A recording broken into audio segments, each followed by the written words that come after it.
इस वक्त एक मोकामा से एक बड़ी खबर आ रही है और वो खबर ये है कि केंद्रीय मंत्री ललन सिंह और बिहार के उप मुख्यमंत्री सम्राट चौधरी पर आदर्श आचार संहिता उल्लंघन के मामले में एफआईआर दर्ज हुआ है। आज अनंत सिंह के पक्ष में रोड शो करने के लिए दोनों नेता पहुंचे हुए थे। दोनों मंत्री, भारत सरकार के भी मंत्री और बिहार सरकार के मंत्री। सिर्फ 12 गाड़ियों का परमिशन उन्हें दी गई थी और 50 से अधिक गाड़ी का काफिला उनके उस पूरे रोड शो के दौरान देखने को मिला। सवाल ये नहीं है कि आदर्श आचार संहिता के उल्लंघन मामले में एफआईआर दर्ज हुआ है। सवाल यह है कि उस मोकामा में जहां चुनाव प्रचार के दौरान एक प्रत्याशी के समर्थक की जिस तरीके से हत्या हुई और उस हत्या के बाद चुनाव आयोग के एक्शन लेने से पहले 48 घंटे तक जिस तरीके से मोकामा पुलिस और प्रशासन सोई रही, ऐसे में यह सवाल उठना लाजमी है, क्या इस बार चुनाव आयोग निष्पक्ष और शांतिपूर्ण चुनाव कराने में सक्षम है क्या?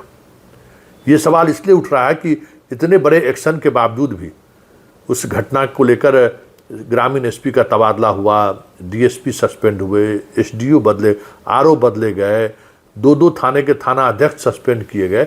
इसके बावजूद भी नेताओं में वो चुनाव आयोग का वो खौफ नहीं दिख रहा है। नेताओं में चुनाव आयोग का हम सम्मान करें, इसका थोड़ा सा भी मतलब नेताओं में ये नहीं दिख रहा है कि हमें सम्मान करना चाहिए, हम भी संवैधानिक संस्थानों का की भूमिका के साथ हमें खड़ा रहना चाहिए। मैं भी मंत्री हूँ, बताइए उप मुख्यमंत्री अगर इस तरीके से कानून को तोड़े, भारत सरकार के मंत्री अगर इस कानून को अपने हाथों में ले, तो फिर बचा क्या है? क्योंकि ये सारी चीज़ें जो सामने आ रही हैं वो कहीं न कहीं दिखा रहा है कि चुनाव आयोग का धाक पूरी तौर पर खत्म हो चुका है।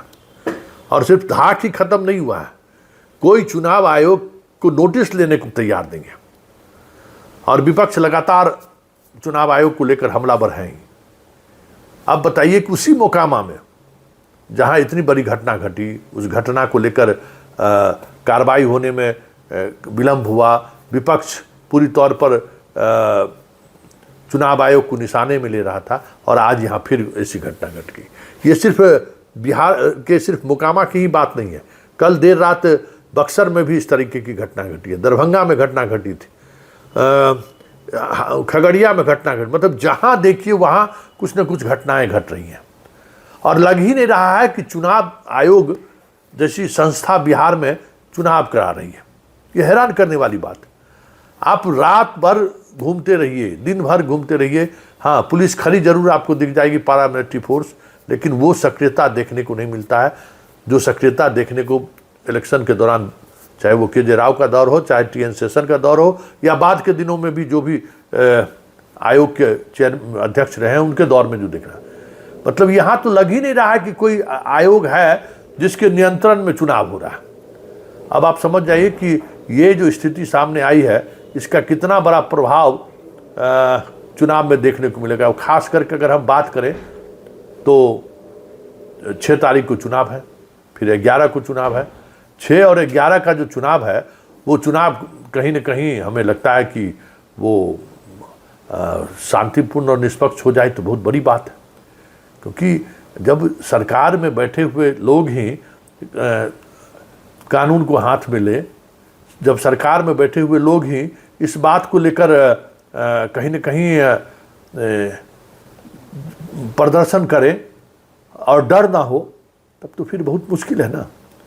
कानून का राज बनाए रखने की जिम्मेवारी किसको है? कौन कानून का राज? न मंत्री को। और वो मंत्री अगर इस बात को ख्याल नहीं कर रहा है तो क्या होगा बिहार में?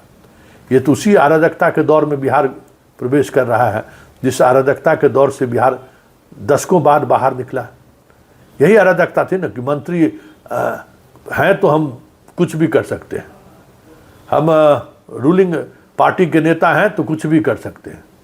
ये सारी चीज़ें ऐसी है ना जो कहीं न कहीं ये दिखाने के जो दर्शा रहा है, जो दिखा रहा है कि इलेक्शन कमीशन सिर्फ अब सरकार के साथ या रूलिंग पार्टी के साथ खड़ी है। अगर ऐसा नहीं होता तो ये दुस्साहस आज मंत्री और केंद्रीय मंत्री नहीं करते जो आज मोकामा में देखने को मिला है।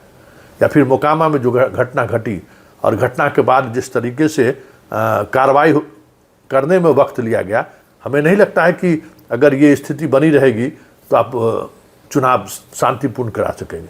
ये साफ दिखता है कि इलेक्शन कमीशन का वो धाक, इलेक्शन कमीशन का वो रुतबा खत्म हो चुका है बिहार के चुनाव में।